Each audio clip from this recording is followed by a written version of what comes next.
Cluster B personality disorders are characterized by dramatic, overly emotional, and unpredictable thoughts and behavior. From Ars Longa Media, this is Cluster B, scientifically informed, expert insights into the 4 Cluster B personality types: antisocial, borderline, narcissistic, and histrionic personality disorder. Here's today's host, Dr. Todd Grande. Hello, this is Dr. Grande. Today's question is, do personality disorders increase the risk of dying? So another way to word this would be, does the presence of a personality disorder increase mortality risk? I've also seen a few other questions, like how does the risk of having a personality disorder in terms of mortality compare to other mental disorders? And what about the type A personality? Because we've seen these different reports that personality type is associated with greater risk. So I'll cover these different questions in this video. So before I get to personality disorders, I'm going to start by covering personality briefly. And what I like to use here when talking about personality theory is the 5-factor model, because that has also been related to personality disorders. So there are 5 high-level factors in personality. It's one way you can look at it. They're called traits. And I remember them through the acronym OCEAN: openness to experience, conscientiousness, extroversion, agreeableness, and neuroticism. Now, all of them, to some degree, at extremely high or extremely low levels, can have a relationship to mental disorders, especially personality disorders. But the one that's most closely tied with mental health symptoms would be neuroticism. So we hear these different reports about how neuroticism, somebody has high neuroticism, this predicts mortality. Well, this is actually pretty interesting. If we look at the 5-factor model, if we look at these 5 traits, we see that actually only conscientiousness is tied to mortality risk. So individuals who score in the bottom 1/3 of conscientiousness, so they have low conscientiousness, this group has a 37% higher mortality rate than individuals who score in the top 2/3 of conscientiousness. But the other 4 personality traits, openness to experience, extroversion, agreeableness, and neuroticism, have no consistent association with mortality risk. Now, of course, the surprise here is neuroticism, because we know neuroticism is associated with anger and depression and anxiety. So how can there be no mortality risk? Well, we're really not sure why there is no mortality risk here. It is a bit of a surprise, but we do know that neuroticism predicts a number of mental and physical health symptoms. So it's not that high neuroticism should just be ignored. Mortality is just one aspect that mental health clinicians want to be aware of. So neuroticism still comes with a lot of negatives, especially on the high side. But mortality, again, is not one of those negatives as far as we can tell. So what about conscientiousness? Why does conscientiousness seem to have this tie to higher mortality? Well, we believe it's because low conscientiousness is characterized by impulsivity, and impulsivity is dangerous. So that's really, in terms of the 5-factor model, that's what we see with mortality risk. Now, I also want to answer that question about the type A personality. So what we see with type A personality is this action-emotion complex characterized by excessive competitive drive, intense striving for achievement, someone who is easily provoked to hostility, somebody who's aggressive, impatient, and people with type A personalities tend to have an exaggerated sense of time urgency. So we look at these factors and we think, well, this must be tied to mortality, right? There must be something going on here because somebody's so driven and intense. Actually, type A personality has no association with mortality risk. So we don't see an increased mortality risk there either. Now, this may come as a bit of surprise, but really, if we look at the 5-factor model again, somebody with a type A personality would not have low conscientiousness. So they wouldn't fit into really the only major risk factor that we can find in that model. So now taking a look at personality disorders specifically. So I've covered personality traits, personality theory. What about the extreme traits? And that's really what personality disorders are. They're really a collection of extreme personality traits that we put together in these disorders. And we know there are 10 personality disorders listed in the Diagnostic and Statistical Manual. So a personality disorder is a mental disorder. It's just a specific type of mental disorder. The personality disorders are divided into 3 clusters. Cluster A, which is the odd eccentric, paranoid, schizoid, schizotypal. Cluster B, which is the most studied, contains antisocial, narcissistic, borderline, and histrionic, is the dramatic, erratic cluster. And cluster C, which is the anxious, fearful cluster, contains avoidant, dependent, and obsessive compulsive personality disorders. So we know that about 10% of the population has at least one personality disorder. And personality disorders are associated with a number of comorbid mental health problems. And what this means is that personality disorders tend to co-occur with other mental disorders, including other personality disorders. So other than the personality disorders that co-occur, we see substance use disorders, major mood disorders like depression and bipolar. We also see a lot of other co-occurring characteristics like physical health problems, including cardiovascular disease. Now, when we study personality disorders, it's not always straightforward because some of the studies only look at extreme personality traits. They don't categorize those traits into personality disorders. And some personality constructs don't have a clear correlate with a personality disorder. For example, psychopathy has a connection to antisocial personality disorder, but they're not the same thing. So when we look at the research literature, sometimes we really have to kind of figure out what personality disorder could be related to the findings, because again, some studies don't directly look at the personality disorders. So that's kind of a brief explanation of personality disorders, but what about mortality? How do we measure mortality? What is mortality? Well, when we look at the research literature on mortality, we see that it's really studied in a few different ways. We see terms like natural mortality, unnatural, all-cause mortality. So what mortality really is dying, right? So a risk of mortality is a risk of dying. So to understand the relationship between personality disorders and mortality, we have to know what type of mortality we're talking about and how we're measuring it. Now, one of the most popular ways to measure mortality is through something called the standardized mortality rate, or SMR. And the SMR is calculated by dividing the observed number of deaths in any particular group by the expected number of deaths by age and gender in the population. So just to give an example, say that you had a group of 1,000 people that you were studying, and we would expect that 10 of those people would die in a particular time period, and 20 actually die. So for that study, for that group of 1,000 people, the SMR is equal to 2. 20, which is the number that died, divided by 10, which is the number that were expected to die. So that really means that for that group, the mortality rate is twice as high than you would expect. That's, again, an SMR of 2. So let's take a look at some of the SMRs for all-cause mortality. So this is mortality that could come about from any cause. This could be homicide, an accident, a physical health disease, anything. Now remember, the expected value of an SMR would be 1. So what we see here is that clients with personality disorders have an SMR of about 3 to 6 in terms of all-cause mortality.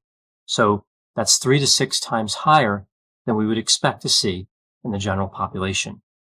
Now, when we look at kind of breaking that down a little bit, we see if we're looking at personality disorders alone, so people that have personality disorders without comorbidity, the SMR is about 4.5.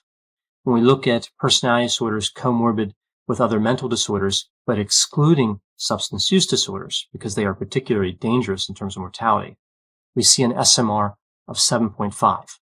And if we include substance use disorders, so this is personality disorder, comorbid with substance use disorder, the SMR goes up to 16. Now, this is already staggeringly high, but unfortunately, it can actually get higher under certain circumstances. If we look at individuals who have been diagnosed with a personality disorder who have been frequently hospitalized, so we're talking about inpatient versus outpatient, we see that the SMR for men is about 15. So that's comparable to personality disorder with substance use comorbidity. But for women, the SMR goes up to around 38. So women who have a personality disorder who are frequently hospitalized are really at the greatest risk among people who have personality disorders, at least in terms of mortality. Now, one theory we see here is that individuals with personality disorders who are hospitalized must really explain all the mortality, and those treated as outpatients must be at lower risk.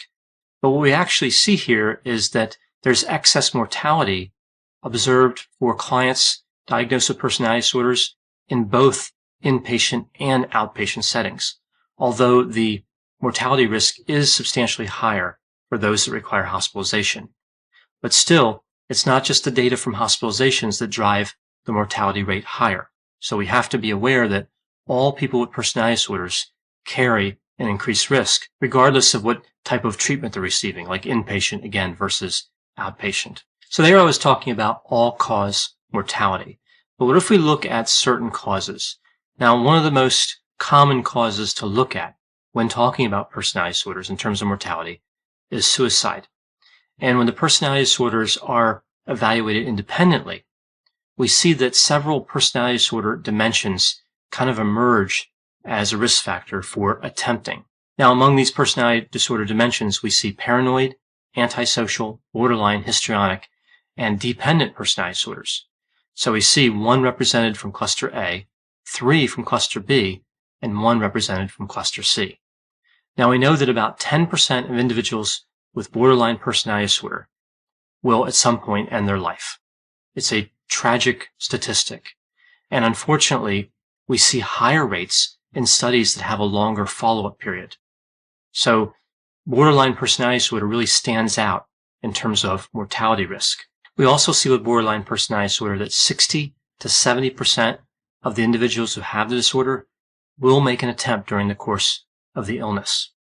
Borderline personality disorder also has high comorbidity with other disorders and a number of other associated characteristics that carry a risk. For example, depression, substance use, trauma, and emotional dysregulation all carry a risk of mortality. Now, interestingly, specifically around suicide attempts, negative affect is actually the most robust trait predictor. So, of course, negative affect is usually pronounced in a number of individuals who have borderline personality disorder. So it kind of explains why some of that risk may be there. Now, borderline personality disorder isn't the only personality disorder dimension associated with mortality. We also see that psychopathy and antisocial personality disorder carry a pronounced risk. For high psychopathy groups, so individuals who score high in psychopathy, the SMR is about 5, so 5 times the risk of the general population. With antisocial personality disorder, we see that the SMR equals about 8.5, so quite a bit higher than psychopathy. And this is because we see the impulsivity component is much stronger with antisocial personality disorder than it would be in general when talking about psychopathy. Now, this gets a little bit complex because psychopathy actually has 2 types, and it's that second type that's associated with antisocial personality disorder, and that second type, again, that has impulsivity.